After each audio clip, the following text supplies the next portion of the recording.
Alors, en effet, ce dispositif est bien différent de l'ancien régime article 83.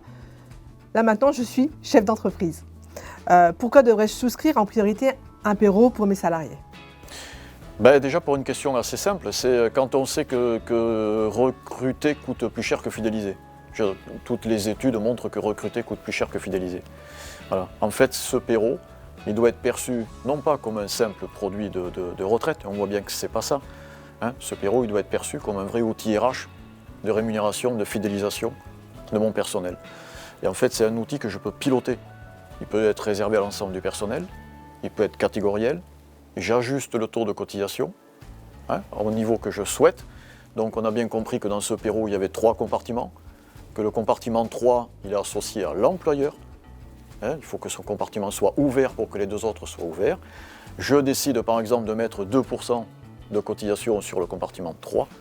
Je vais donc ouvrir les compartiments 2 et 1 pour mes salariés. Et en ouvrant ces compartiments, évidemment, je donne des opportunités à mes salariés, soit de se constituer des capitals en déduction d'impôt, on vient de le voir tout à l'heure, soit pour mes salariés qui sont le plus investis souvent dans l'entreprise et qui donc souvent ne prennent pas leurs jours de congé ou de RTT, qui peuvent les louper, je donne l'opportunité à ces salariés qui donc s'investissent le plus à positionner ces jours dans le compartiment 2 et donc à ne pas les perdre. Il n'y a que se constituer un capital demain qui est totalement exonéré d'impôt. Donc on voit bien que c'est à la fois un outil d'épargne retraite, à la fois un outil RH, à la fois un outil de gestion des jours de repos non pris, jours de congé RTT. Voilà, ce n'est pas un simple produit de retraite. Et c'est ça l'intérêt pour un employeur de mettre ce type de dispositif en place. Parce que recruter coûte plus cher que fidéliser. Et cet outil est un outil de fidélisation comme d'autres, bien sûr.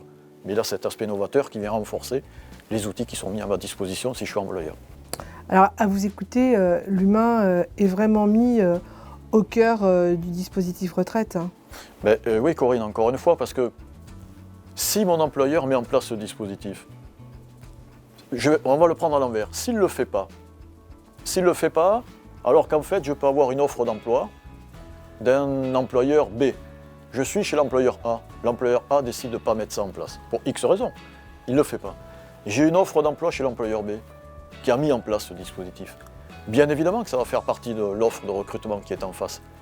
Et donc, quel intérêt, à l'inverse, j'aurais à partir, par exemple, à salaire identique, quel intérêt j'aurais à partir si l'employeur pour lequel je travaille aujourd'hui a mis en place ce dispositif, puisqu'il est avantageux pour moi.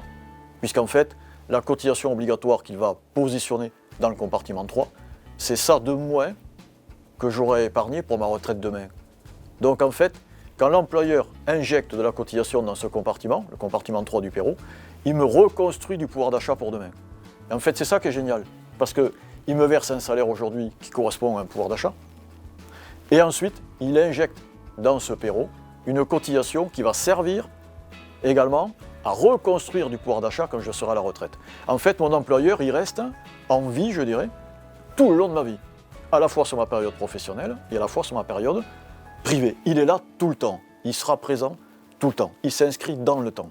Et donc, il y a une sorte de cohésion sociale très forte qui est faite avec ce dispositif, parce que je ne pourrai jamais oublier mon employeur, puisque c'est lui qui a participé au pouvoir d'achat, à mon pouvoir d'achat, quand je serai à la retraite. Et on a bien compris que ce pouvoir d'achat, il va être extrêmement impacté quand je vais m'arrêter, il va être impacté à la baisse, et que cette participation-là va m'aider à subvenir à des besoins que je n'aurai pas donc à financer à titre personnel, puisque c'est lui qui l'aura fait. Et donc si c'est lui qui le fait, Corinne, ça participe à mon pouvoir d'achat actuel.